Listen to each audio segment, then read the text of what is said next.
and Google Trends, and this is a very new development. Again, in the last couple of weeks, this is a new development. Google Trends has been around for years. Google Trends is a website that shows you over a period of time, and a given keyword, the search frequency for that, and also gives you information about the demographics where people search for this term. And this is great for things like seasonal terms. If you read the YouTube video playbook, they talk about something called tentpole programming, which is where you program videos and get them ready for specific events like Christmas and Halloween and such like that. Google Trends, a couple of weeks ago, added YouTube videos to its results. It's just a brand new development. Was at the end of March they just did that. And although they added it only 2 weeks ago, they actually carry data back to 2008. So there's about 5 years worth of YouTube data on that. And again, this can be great when you're thinking about doing your programming, because you can tell what time of the year people are searching for specific things, and you can have content, etc. ready for that. And that pretty well, I think, concludes us right now. So if we have any questions, I know we have one over here. Yes? Hi, my name is Jerry. I have a product that's a product of your TV commercial on YouTube. Okay. What I'm interested in is something that you mentioned regarding, I guess in the video world, it's called a pre-roll. I'm sorry, a what? A pre-roll. Okay. The service, not the promoter site, but the last one that you had where the viewer is forced to see your video and you're in charge. They actually see the video. Okay, you're talking about the TrueView video? Yeah, right. What do they charge for that service? Well, that actually really depends on the. It's the same as they do with the promoted videos.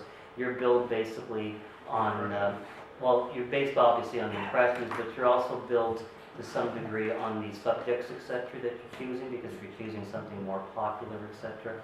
But to be honest, off the top of my head, I don't know what the rate for a TrueView video is, but I mean, that information is obviously available on YouTube. The second question I have, the service called Viral, VIROLL or something. Okay. Where, are you familiar with that at all? I've heard of it, but I'm not familiar with its use. No. If you were, I would ask a question. Oh, I'm sorry, I'm not familiar with Viral.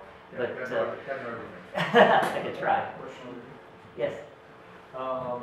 Is there any indication that linking to a specific video actually increases the ranking of the video? You mean when you link within your playlist, etc., or if it's like an outside website that links to the video? So, for example, if there's 100 websites that embed a certain video, right? Does that play a role in the video's ranking in search? Well, certainly, I don't think it actually plays a direct role in the video search ranking on YouTube, to be honest, but what it will do, of course, is it will bring people onto your video. And a lot of people, when they look at those videos, they want to play them full screen and that, they click the full screen and they end up doing the play on YouTube thing. So now you've got them onto YouTube. So in terms of ranking, I can't honestly say that I know the answer to that it would factor into the algorithm for ranking it, because YouTube is only looking at its own internal factors, right? But at the same time, it's an excellent technique to bring real eyeballs back to the video, and at that point, of course, get people engaged, get them onto your channel, etc. Because remember, you're trying to get them onto the channel. Hope that kind of answers that. Yeah. Nicole? You know the Sesame Street video? I Yeah. found it super confusing. I didn't know where to look. Like there's subscribe, playlist, but you're a pro. You think that's a good idea? Well, I mean, they put everything on it. It was actually engaging enough so people wouldn't just turn it off, right? I mean, like, you know, you would actually watch that thing right to the end because it was amusing. I mean, again, considering the target audience of Sesame Street, etc. And yeah, they did try to put it all into one. I agree. My thought is it actually probably isn't a bad thing to do. I mean, if they want to continue playing, let's say, and not necessarily subscribe to the channel, you can link them to the playlist, etc., and then maybe down the road they will subscribe to the channel. So personally, I think it's a good technique, but of course, that's where analytics and that will come in. You could do a video like that and then change the ending and see, did that go up, did that go down? So one more question, like videos from YouTube embedded into Facebook and like whatever your website, do the views there count towards the views? No, they don't. No. They do in a social signal way, but they don't. They don't direct put the search actual view optimization. count on YouTube. But as I said, YouTube again has gone away from considering the views to be the de facto fault, because people were scamming that, right? They go to Fiverr and that, they get like a couple of thousand views and that on it. So YouTube now wants But engagement. it does take it in the account in the algorithm. When Well, you it is check in the website, algorithm, but it's not you it's not a major factor Yeah, like it but used to be. It is a part Yeah. of it. Yeah, because again, people have been scammed. The same as what backlinks are right now. Backlinks used to be Yeah, a big we know that, factor in yeah. your websites, now they're Yeah, not now as it's big a factor, right? Yeah. But one thing that I noticed with the YouTube, on the website, it plays slow, much slower than Vimeo video.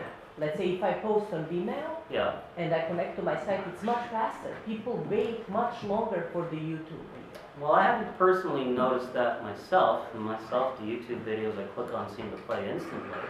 But, I mean, Vimeo actually has some technical advantages over YouTube in the sense of a video site. You can get a higher quality video on that. I think they have a much nicer player than YouTube does, etc. But the thing is, YouTube is the king. You want to be on YouTube. I mean, Vimeo is a great place to host videos if you're playing them on your front page, etc. I mean, it's a great service. And they certainly do have some technical superiority over YouTube. But keep in mind, to go into Vimeo Pro, you're paying money for it too, right? Whereas YouTube is a free service. And if you've ever tried to set up a video sharing site yourself, if you ever tried to put videos up there and create a player that somebody on a very fast internet connection can use, as well as somebody on a very slow connection can use, it's not an easy thing to do.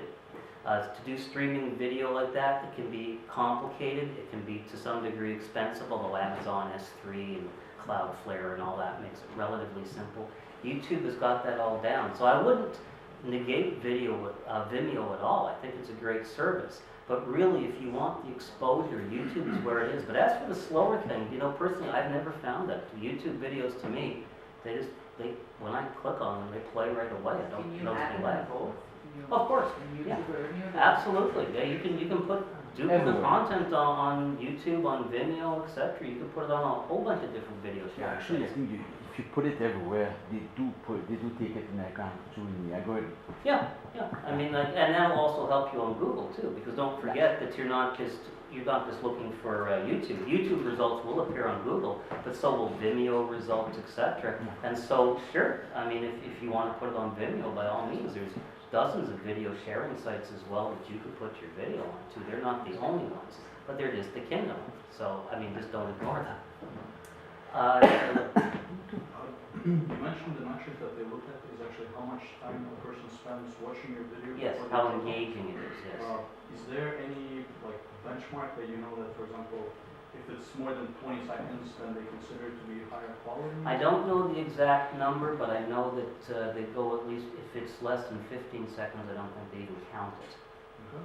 You know, and that's basically to get around the people who, you know, put up a thumbnail or something that has nothing to do with their video or anything, just to try to get people onto it. People watch it, they'll watch a few seconds and they'll say, or if they're skipping around on it, they'll know that, and they'll say these people weren't engaged, the engagement rating will be very low, and then that isn't going to rank for engagement.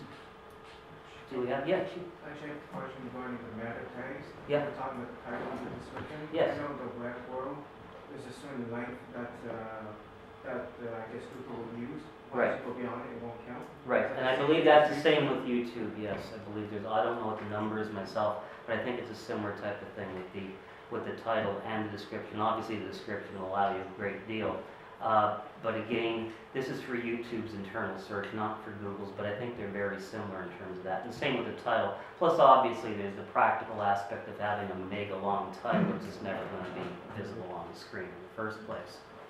Right. One of the topics of discussion that you may not have touched on tonight was video scripting, and also how important that is to, you know, we were talking earlier about taking your transcripts, Yes. getting it transcribed, and Yeah. getting it back to get some value out of that. Yes. And a lot of people like to load up keywords in that, and obviously it's a black hat thing. But if you write your video script beforehand, and you're not going to actually be on the film and you're doing like a screen capture, it's probably a more effective way to blend your most important keywords into your script, so that when it does get transcribed and put back into closed captioning, you're going to definitely get a benefit. Oh, sure, sure, absolutely. But the other point too, the other thing that would be, and I'm not going to harp too much on paid services, but for those of you who are looking for shortcuts of how to have a fully optimized YouTube video, there is a service called Simplified TV, Right. and I believe they charge $20 a video to do that if somebody has a bigger budget and they want to do that. It's very easy and it's very simple to use. And the other plugin that I would really mention is Yoast video Oh, plugin, absolutely, which yes. is excellent for getting those thumbnails properly embedded. And obviously, Facebook Open Graph. You should really look into that because right now, that's going to help. If you get Facebook Open Graph to work properly with your videos on Facebook, I can pretty much guarantee you that on the other major social properties that it's going to be working just as effectively. What's the video plugin you said, right before that? The Yoast SEO, the Yoast video plugin by Yoast. YOAST, yeah, Yoast actually, and in terms of WordPress also, Yoast. It is a paid plugin, but it's worth every penny. Yeah, in terms of WordPress, Yoast's SEO Yeah, it's plugin specific is to WordPress. fantastic, yeah. Yeah. Yeah, no, that's actually the king of SEO stuff, if you're looking for plugins, is Yoast, as far as I'm concerned anyway. Is there any other questions? Okay, well, again, I thank you all very much for coming out this evening.